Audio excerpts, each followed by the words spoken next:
Welcome back to the High Value Man Conversation. I'm your host, Aaron Alejandrino, and we have a very special episode today. We're in St. Louis, Missouri at the first Phorm Compound, and I have an honor and privilege to interview one of the most high value men that I know that is inside the circle. He's an all-around badass. He's a leader maker. This is an impact-driven company here at First Phorm. They're truly customer service oriented. He is the former host of the motherfucking CEO. Yep. It was the #1 business and success podcast on all of them, which is pretty badass. And then your new show is Real AF. That's right. Which is real as fuck. And it is real as fuck. We're talking about trending topics, politics, how to wake up, how to be a better human being. And it is controversial sometimes. Absolutely. It is hard hitting, but it is a real as F conversation that needs to be had. Yep. Yeah. Well, it's an honor to be on the show. I really appreciate you having me. Yeah, man. So for you, I'll give you a little recap of what you stepped in. You said yes to this first off, like not knowing a whole lot about what the episode is about. But the conversation is a high value man conversation, and we have one enemy as a high value man, and the enemy is Pam. Pam is the passive aggressive man. Passive with his hopes, his dreams, his desires, passive with women. He's often friend zoned, passive with work. He's passed up for promotions, and passive inside of the world of men. And from Pam to go to a high value man, he's got to do certain things. He's got to build his value. And so my first tee off question is, where in your life have you been a Pam? Where were you passive in an area? You know, the thing to know about me is that I come from a place of just very regular man. You know, like I grew up overweight. I wasn't popular. I liked girls. They didn't like me back. I was pretty good at sports. But outside of that, I didn't have real confidence. I didn't ever believe in myself. I always believed that other people had things that I didn't. When it came to dating and those things, growing up, I'm like most guys. I wanted to meet girls, but I didn't know how to track them or meet them, and I kind of, settled for what. Settle for scraps? Yeah, and I think a lot of guys do that. And I was fortunate enough to not lock in and marry one of those into those relationships. And I don't mean that in a disrespectful way, because I just wasn't ready for those things, And the girls I dated in the past, they're good in their own ways. It's just, we develop and we mature. And I think my biggest thing is, I think in all those areas, I've been a Pam. You know what I'm saying?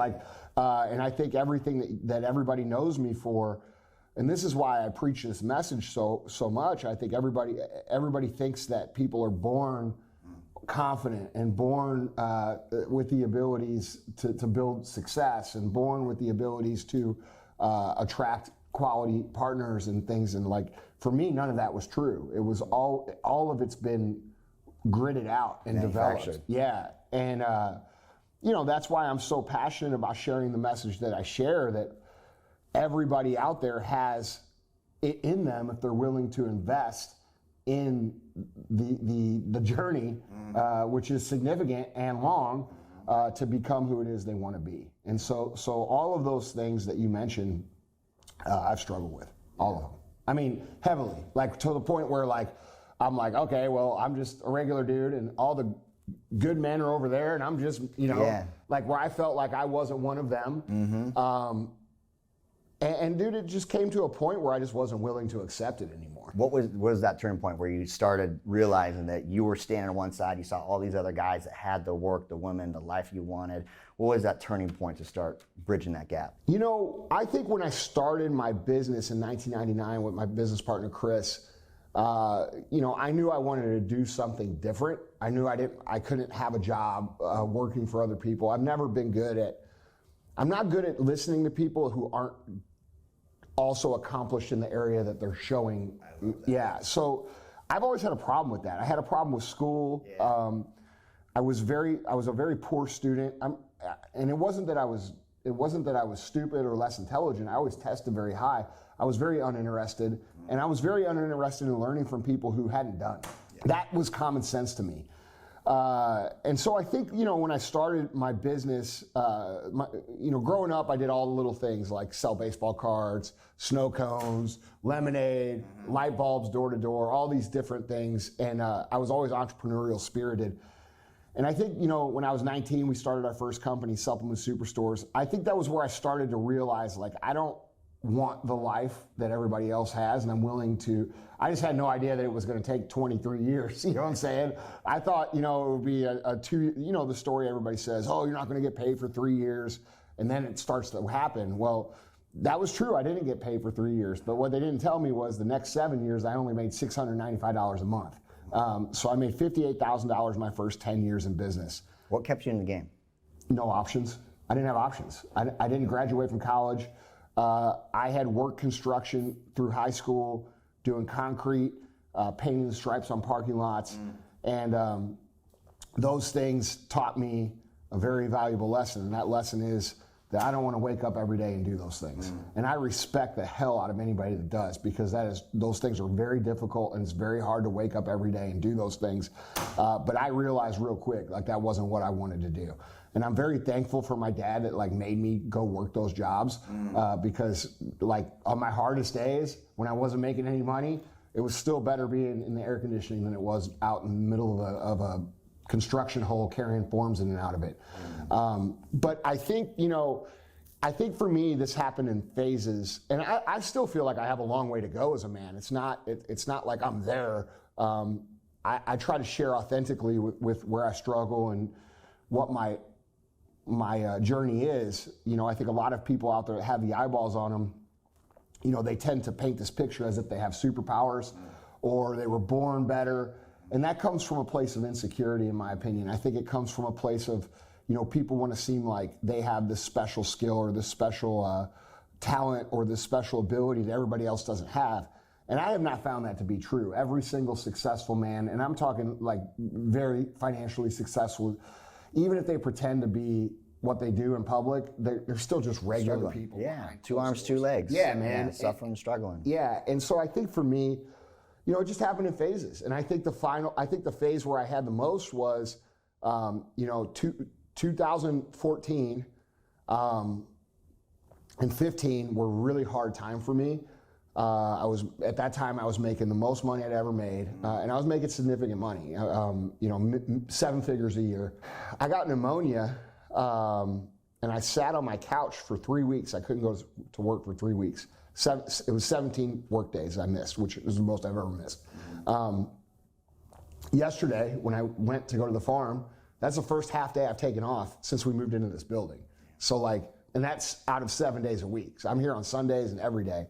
But I think for me, man, I got pneumonia. I was sitting at home. I was checking my phone, and I saw my bank account, going up, because over that time, I got paid a couple times. And I was thinking, I'm watching this. There was a movie called Pacific Rim, which I watched literally like 100 times over that 3 weeks, because it was just on all the time. And it's got like these big robots. Yeah. And I'm like, oh, this is cool. I want one of those robots, So I watched it. Dude, I remember waking up and I was like, fuck, I'm miserable, dude. Like, I'm making all this money. Like, I'm making more money than I ever made. What was missing? Purpose. Like, I realized it clicked for me at that time that my purpose wasn't about me just collecting income in my business. It was that what I really enjoyed was seeing my team grow, seeing my employees flourish and create careers, seeing the people who come to us, truly change their lives, lose 100 pounds, lose 200 pounds, those things that truly change people's existence. I realized real quick, being at home, I remember having a very distinct thought of, man, this is why wealthy people kill themselves. I remember thinking that, and I figured it out real quick. Like, I was lucky because it clicked for me right away. Like, it's not about the money, it's not about the sales. But at this time, dude, like, I was 350 pounds. Okay, I was super overweight. I had bought into the story of, it's okay that I'm super overweight because I'm killing it here. Making a ton of money. Yeah, dude. Sacrifice one thing. Yeah, like, oh, okay, you're in better shape than me, but fuck you. I earn what you make in a year in a week. You know what I mean? And so I was telling myself this story that was total bullshit. And what I realized then, and this is when I started to get serious about losing weight, and I realized, like, dude, if I'm not taking care of myself and I'm not maintaining myself at a high level, that's not costing me. Yeah. That's costing my guys and my team and the people at work. And so I attached those two things together during that time. And I think that's where the biggest, most profound, like instant realization came from, was that day. And ever since. Can I connect those dots? For sure. Yeah, so just so I understand this, your lifestyle, your vices, your being passive with your fitness was not only affecting you, because we'll make selfish decisions as men and we'll burn it down to the ground. But then when we think about leveraging the people around us and their lives, their dreams, their hopes, their careers, the example is what was your catalyst. Yeah. So, dude, I'm at the head of and by the way, First Phorm's a major brand at that time. It's not like we weren't doing well. I mean, we were a 9-figure brand back then. I realized, I'm like, well, dude, how am I going to front this being 350 pounds and get it to where we need it to go? And if I can't do that, these people are going to just be where they are, which, like, yeah, I'm making money, but these guys are struggling. And it all kind of came together for me. And I realized that, you know, my instrument, my body, my mind needed a lot of work. It's kind of like when people go to jail, right? Like the minute that freaking door slams, they've already learned their lesson, right? And so for me, that realization was like the door slamming, and then the next. I got to put in the work. Yeah, the next 5-6 years were just me diligently doing the work on a daily basis. And of course, there was times where I would miss 2 or 3 days, or I would mess up, but it was consistent, you know, and it's been consistent since that day.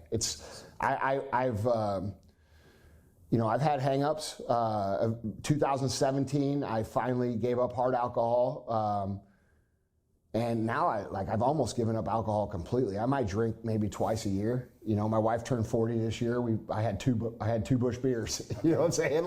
But you know, I started removing the things that weren't serving me. Ooh. And I started trying to hold a standard, man. I realized that, like, you know, it's what I talk about on my show these days a lot, that I failed to realize then, was that, dude, you know, and I know you understand this, we've talked about this quite a bit, but we all as men especially have an obligation to the people that came before us to live a certain minimal standard of life. And do better. Yeah. But that minimal standard is to show the people that are coming behind what those men showed us. You know, my dad's biological father was killed in World War II a few weeks after Normandy, and my dad never met him. So, like, my grandma was pregnant, he went off to war and never came back. That's never sat well with me, you know what I'm saying? My dad had a great upbringing, very poor, but a great man. He works here at the company? Yeah, my dad does. Yeah. But his dad, who he calls his dad, was actually a friend of his actual biological father. Wow. who came back to take care of the family and then ended up having a family of his own. I know it sounds kind of weird, but it was an honorable thing to do. It was a super honorable thing, yeah. And I thought about that a lot, dude. Like, I thought about, like, this young man, you know, who really nobody ever really knows about except a select few people. And I'm sitting here, like, you know, for lack of a better terms, just like pissing my life away. Yeah, I'm making money, but, like, I'm not doing anything honorable, you know? Yeah, I could tell myself, oh, I'm helping people, and we were helping people, but I'm not helping the amount of people I could be helping. Yeah. You know, all of those things kind of came together as an obligation, and that's where I started to really start figuring out that, like, dude, the standard, like, and this goes for everybody watching or listening, this is not just for people with eyeballs on them. This is for all of us. We all have an obligation to live a standard that people see and aspire to, because, dude, without that, there is no inspiration. Truth. And it goes, and a lot of people have been beat down, told all these things that are inaccurate about themselves. They've learned to believe less in themselves. You know, you guys see it in your programs, and it's just not true, man. I hope that if you're listening to this, you realize that, like, while you may not have hundreds of thousands or even millions or even thousands of followers. You have people day to day in your life looking at you, yes, looking up to you. Dude, it could be the clerk at the gas station that you go in every morning on your way to work, right? Like when you start living to a higher standard, the amount of inspiration that you create that you never even really see it's an incalculable amount. Yeah, it's the butterfly effect everywhere you go. The Starbucks barista to the valet person to your favorite restaurant. Yeah. Absolutely. I can't tell you how many people, man, like, I'm a big dude anyway. So like, even when I'm in shape, I'm still 250 pounds. But like, dude, I lost 110 pounds. You know what I'm saying? I got down to 240 and everybody was like, dude, this is awesome. You look great. And dude, I can't even tell you how many people I didn't even know have come up to me and said, I watched what you did and I did this. You inspired me. Yeah. And I think that's a noble thing, dude. I think it's an obligation for us. We need to honor the people who laid down the opportunity. Like we talk about my grandpa. That's what inspires me, right? And then we think about the younger people here. I'm in my 40s now, and a lot of these guys are in their low 20s.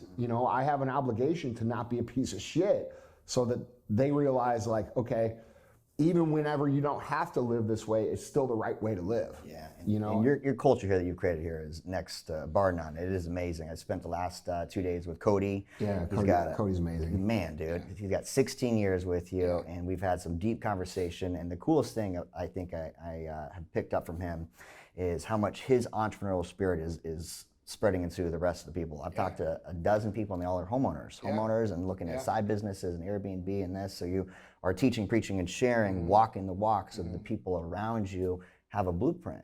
And that's what I believe you're saying, is we need to be able to follow in the footsteps of people behind us. Yeah, and at the very least, we need to be able to recognize that the people who are doing things, they don't possess anything that anybody listening doesn't possess. Yeah. They're just choosing to make decisions, and it's very cause and effect, and very mathematical in nature. 1 + 1 = 2, and in my opinion, because we live in an era of tyrannical government, I believe that for the purposes of mental control, we are consistently propagated with the idea that we are just meant to be like these schlubs of consumers, men. Yeah. And you could see it in the commercials. Mm-hmm. Like, they don't put fit people in the commercials. They put people who look like they've been fucking off in the commercials, and they do this to make people feel inclusive. Yeah. But if we really soft beta men, dude, that's what I'm saying. Yeah. Oh, you forgot the hot dogs. Go back to the store. You know what I'm saying? Like,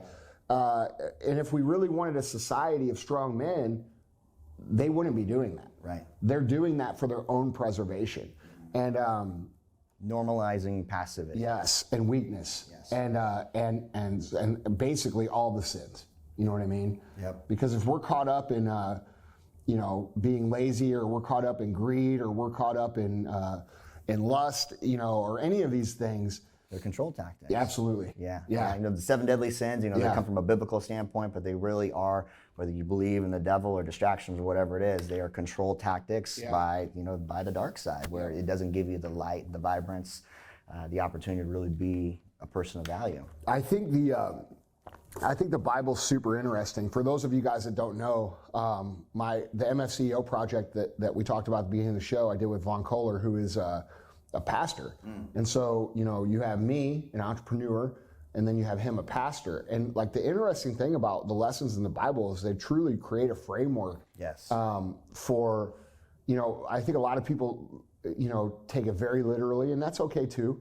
I'm not judging. I'm just saying, no matter who you are, if you read the lessons and you follow kind of how they're saying to be, which I try to do as much as I can, dude. I am so far from perfect, it's not even funny. But I feel like when you take care of others and you put others first and you do the right thing, I feel like a lot of good comes from that. So much good. Unexplainable good. Yes. And it's just a good way to live. Yeah. Can I segue from that? For sure. There's a quote that I got from and that's why I got my notebook out here, from your website on your mission statement. And it says, fear must be eliminated, faith must prevail, and you have to trust wholeheartedly that you can achieve and become your vision. So it spoke to me because I'm in a season of faith right now. We're really prioritizing faith. And for the listeners, I'd love to hear, because of the dichotomy you got with your pastor and the former podcast, and as an entrepreneur, how does faith show up for you, for a badass, successful business owner? I'm not always badass. You know what I'm saying? I'm not always successful. And in those times when I'm reminded and humbled, because the world's a hard place, man. It doesn't matter how skilled you are. It doesn't matter how tough you are. It doesn't matter. You're gonna get punched in the face, and you're gonna be humbled. And usually it comes at the time that you need to be humbled. And that's been my experience. And I think that in those situations, obviously that's where we naturally have the most faith, because we feel almost like that's all we have. Yeah, what do they say? There's no atheists in a foxhole? Yeah, that's right. Yeah. That's right. So, but I also feel like that's the easy time to have faith.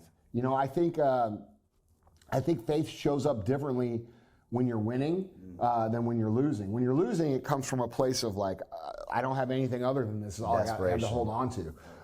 But I think when you're winning, I think faith almost shows up in it can almost be argued that it shows up in a form of gratitude if you're practicing it properly. I think it's important to understand that no matter how good we are, no matter how bad we are, it doesn't change the quality of our heart and who we are as a human being. I think the main thing is when I'm low, I choose to believe in the story that I've been shown of who I am and what I am. I know that I will get back to that point. And when I'm high, I try to remember that, you're not that good, man. You know what I'm saying? Like, this is the work of you doing things that have produced a result that you're now experiencing. And if you want to continue to experience that result, you have to continue to put in those actions. But I think, practicing gratitude at that point in time is really a strong way to connect with that faith aspect. Yeah. When you're up, gratitude. When you're low, it's pure faith. I need your help. In that, and Cody teed this up a little bit, and it piqued my attention. In that low point when we are experiencing, that troubled time, we all go through it. We're going to go through it again, at some point. And you're reaching out, you're praying, you're asking for the guidance. Have you experienced any moments of miracles? Oh yeah, dude. Listen, man. I'll tell you, the people who listen to my show know this, but a lot of people don't. My niece on her 3rd birthday drowned in my swimming pool, and she drowned. My wife pulled her out. Had to give her CPR until the ambulance got there. She aspirated, was in the ICU for 16 days on ECMO. And it was, we all thought that if she made it, she would be probably severely brain damaged. I had to go to, I had to go to Idaho for an Arate event. We had a couple hundred people coming to. And I couldn't cancel the event. And she had been in the ICU for 14, 15 days at that point in time. I went to Idaho. I spoke on my way to Idaho and Arizona at an event there, and I kind of shared the story of what was going on, and everybody was definitely very supportive. But when I went to Idaho, the group that I run with Ed Milet, Arate Syndicate, it's I wouldn't say it's faith-based, but it's faith-heavy, and we talk a lot about these things in that group. And we did a group prayer, and I led it. I gave the group prayer, which I had never done before. That's not something I normally do. I don't even give the prayer at our Thanksgiving dinners. You know what I mean? So the next day, she woke up. Yeah, out of a medically induced coma. Wow. So, which was like impossible to do. So it made the news. Like, they came in and they did a story, and now she's actually like a gifted child now. Like, she's highly intelligent. like absurdly intelligent. And I know everybody says that, but like about their kids and stuff, but she really is. Yeah. You couldn't convince me otherwise that that's not what did it. Yeah. You know what I mean? Because it was instant. It was the next day, dude. Wow. And so that's one example. I mean, my whole life is really an example of that, man. You know, I've always been a person that prays, and you know, back when I didn't have anything and nothing was going well in business, I'd always pray to God and ask him and say, look, if you help me, I'll help other people. You know, I promise you I'll do that. You know, it's funny because that's all we do for a business, you know, so. And the fruits of it are. And I try to do as much as I can. And I'm always looking to improve and do more to uphold that deal. You know what I mean? But I mean, he's come through for me every single time. So, and even when I didn't think he came through, he came through. You know, I got stabbed in the face in 2003. I got stabbed 3 times in the face and once in the back, nearly died. And, you know, for the first 2 years, it was the worst thing ever. Now, like, here I am, it'll be 20 years next June that happened. It's been one of the defining positive moments of my life, because I've been able to leverage it into a whole bunch of really good things, a whole bunch of really good relationships, and some important realizations about that. You know, like Ed likes to say all the time, you know, things happen for you, not to you. Yeah, and that's something that situation taught me, you know. But I would say that situation with the drowning was the most, like, miracle. Yeah, there's no question. Yeah. And like, they did a story on it on the news, and you know, the doctors were great, but they all, you know, said medical technology. I'm like, no, yeah, guys, sorry, it's not. This one ain't on you. Yeah.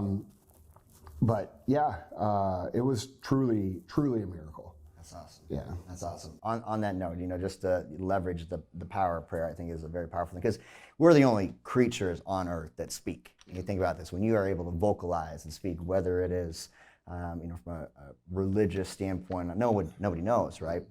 We have a different vibration than any other animal. So when we speak something else, that power of intention, that vision, that prayer, that becomes a contract with the universe. And so on that note, is there anything that we can pray for you, the listeners of this? You know, I not for me, but I would like, if people want to pray, I would pray that the men of the world start to realize that there's an obligation, you know, and wake up to some of the evil things that are happening in our world. You know, one of the things that disturbs me very deeply is this issue of sexualization of children and removing of innocence of children.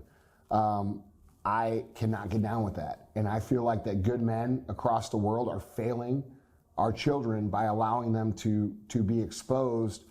And I don't have a problem with however anybody wants to live when they become an adult. I really don't. I have lots of friends that live all kinds of different lives, and I don't have a problem with that. But when we start, you know, teaching kids at 5, 6 years old, you know, dude, we're removing their innocence.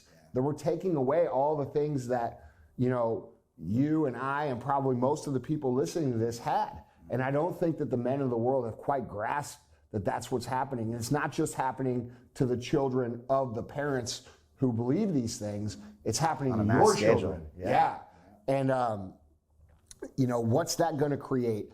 So, you know, my main prayer lately personally has not been for anything for myself, but it's been for everybody to, like, find the courage to stand up for what they know is right.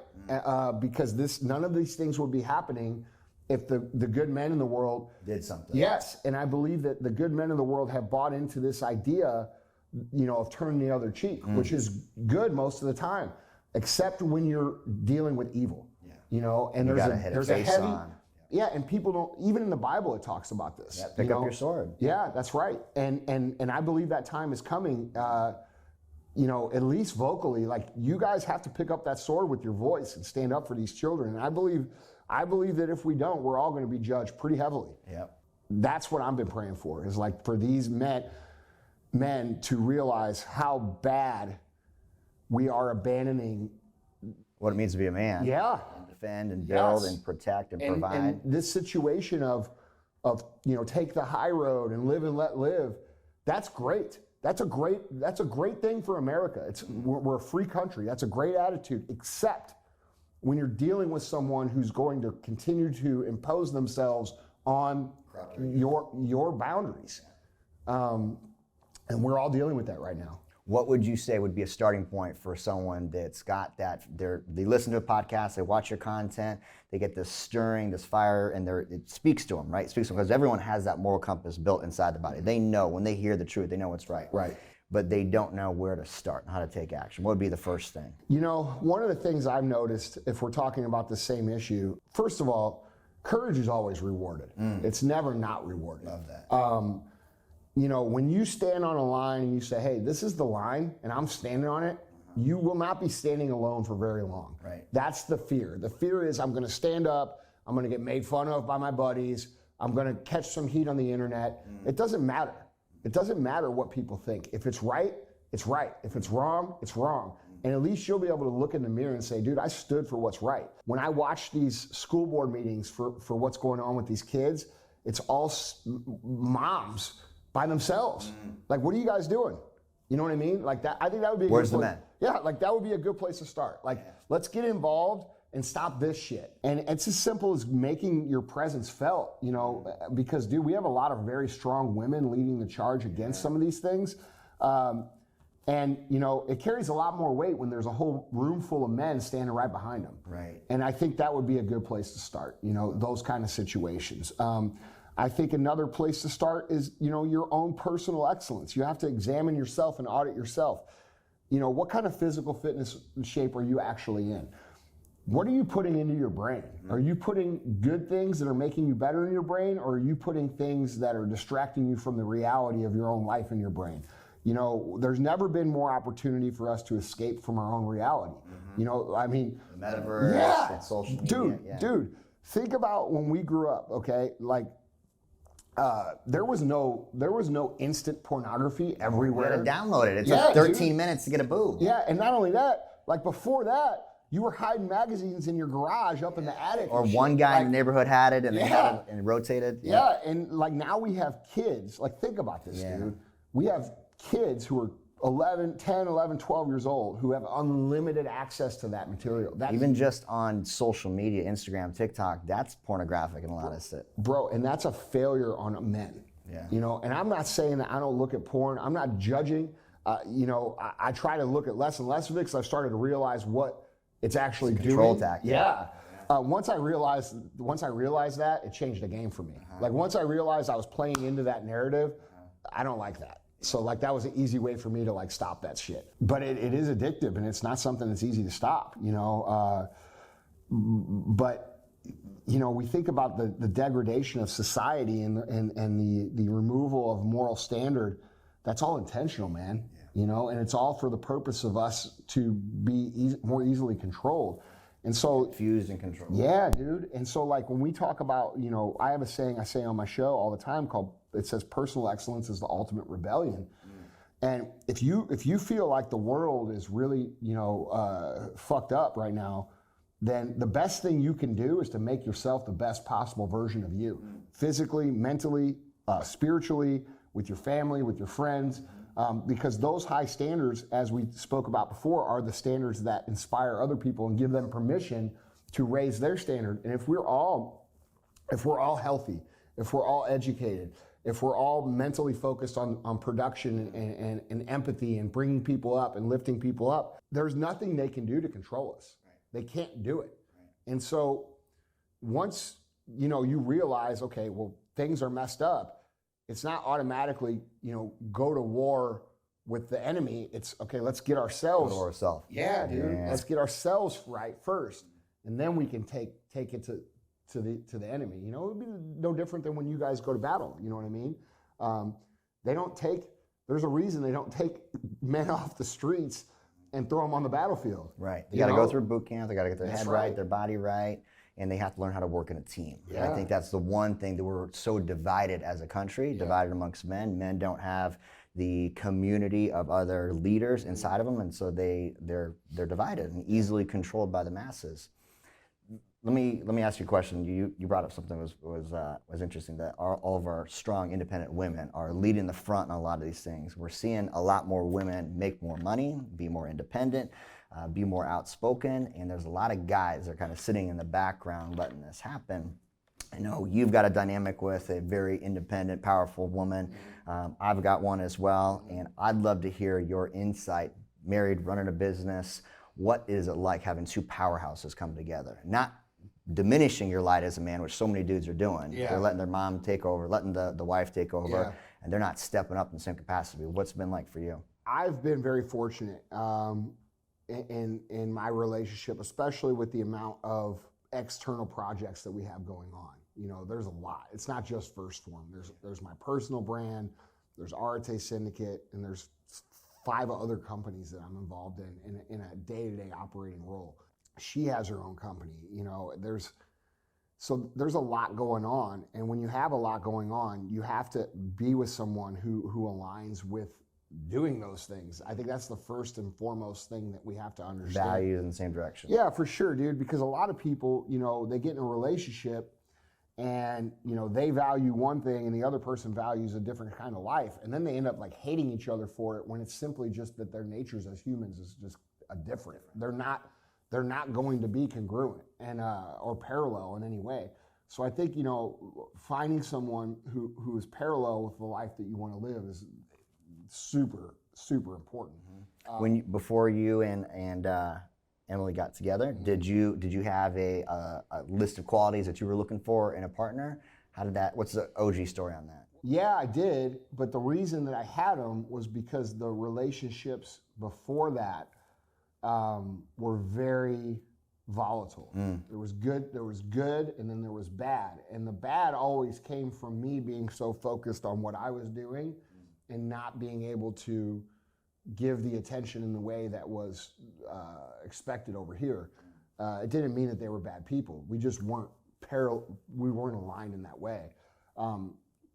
So when I went through these other relationships, you know, I was constantly thinking like, okay, I wish I had someone who thought like this or like this or like this. And what was funny was I actually knew Emily, like I knew her as a friend for years before we ever went out on a date. And this goes back to the quantum physics and the law of attraction and all these things. But like when I was struggling in my relationship that I had going on before her, I would think, man, I wish I had some, and my thought, and I'm just being very honest, like I thought, man, I wish I could find someone like Emily. But see, Emily was married, okay? She was married, and I'm not someone who digs in and I don't disrupt people's things. We were just friends, and I had never had any intent with her at all.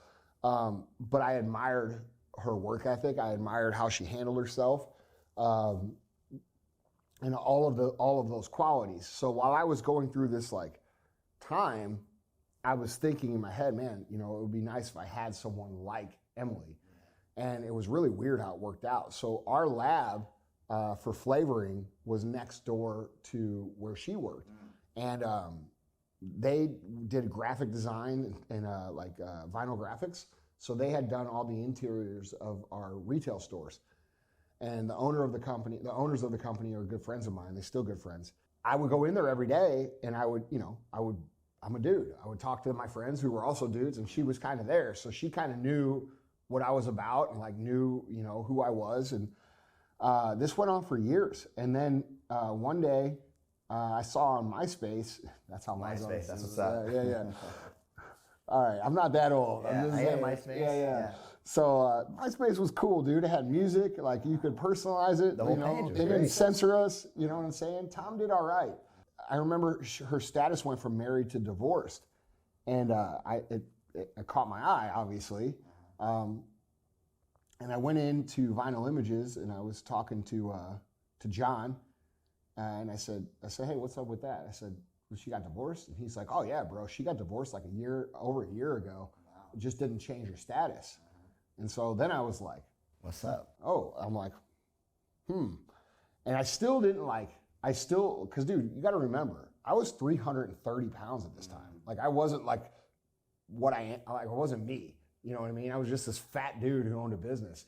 And she used to call me and say, Mr. Frisella, you owe us $300. And I would say, because I didn't have $300, I would say, hey, look, if you want to call and talk, you can just tell me you want to call and talk, and we'll have a conversation. You know, like, you don't have to pretend you're collecting money, because I was just deflecting, like teasing her and stuff. The girl I was seeing at the time, we ended up breaking up, and literally like 2 weeks later, Emily was like, well, what are you doing on your 30th birthday? Okay. And I said, because my birthday was coming up, it was like 2 days when she asked, and I said, I don't know, I'm not doing anything, you know. She's like, well, I'll take you out, and that was our first date. Awesome. We went out on my 30th birthday, and we've been together since. So, it was weird how that worked, because it wasn't like I ever had an intent. I didn't even ask her out, but I thought about it for years. I'm like, man, I wish I could find someone like that. And that's how we got hooked up. And so, How long you guys been together now? It's our 10-year wedding anniversary in October 20th. Congratulations. Yeah, thank you. Yeah, it's been mostly good. You know what I mean? I would say overwhelmingly good. There's definitely been some challenges, mostly from me. When you have somebody that's strong in your corner and understands the play that we're trying to run long term, you work through things. And I've been very, very fortunate to have someone in my corner during this whole time, because the truth of the matter is, this whole thing would not exist without that support system. It just wouldn't. The days when I come home and I'm like, dude, because there's days I come home like literally once a month or twice a month where I'm like, dude, fuck this, man. I am done. I've been doing this 20-something years. I'm done, and she talks me off the edge, and things get cool, But yeah, dude, she's very strong, and when I get too high, she helps bring me back to zero, and when I get too low, she helps bring me back to zero. And I think that's what we need. We need someone who's going to give an honest assessment of what's going on, where you're at. When you're low, they remind you of who you are and what you're capable of and what you're all about. And when you're high, they remind you that, hey, don't get too far out there. You know what I mean? And as far as strong personalities, I think we both understand where we excel and how we think, and where each one's expertise. Genius. Yeah, right. Sort of falls. And so like when there's certain things that she speaks about, and I'm like, okay, cool, I got it.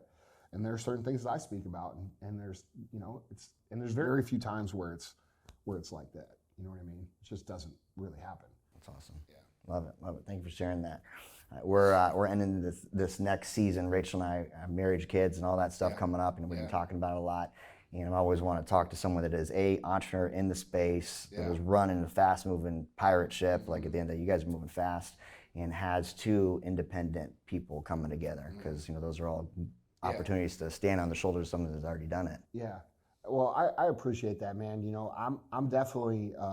I would say for anybody that watches me, understand that like, there's probably things to watch and emulate, and there's probably things to watch and not emulate, and I'm no different than any one of you guys out there listening. I have my pluses, I have my minuses. By no means do I feel like I possess any skills that are special, other than I've been doing what I do for such a long time that it appears that way from people to the outside, right? But man, I'm just like everybody else, dude. I'm trying to learn, I'm trying to get better, I'm trying to improve, and it's the principle of Kaizen, you know what I'm saying? We're always one little bit better. Yeah, a little bit better every day, and not every day is going to be that, you know what I mean? But I'm going to get up every day, and I'm going to try to make the best of those days. Love it, man. Love it. I want to respect your time, Andy, but I want to leave you with one last question to riff on it. Finish this sentence. A man of value is? A man of value, to me, is someone who understands the idea of paving the way for the people coming behind him through his own example. Someone who understands to honor those that came before him through his life.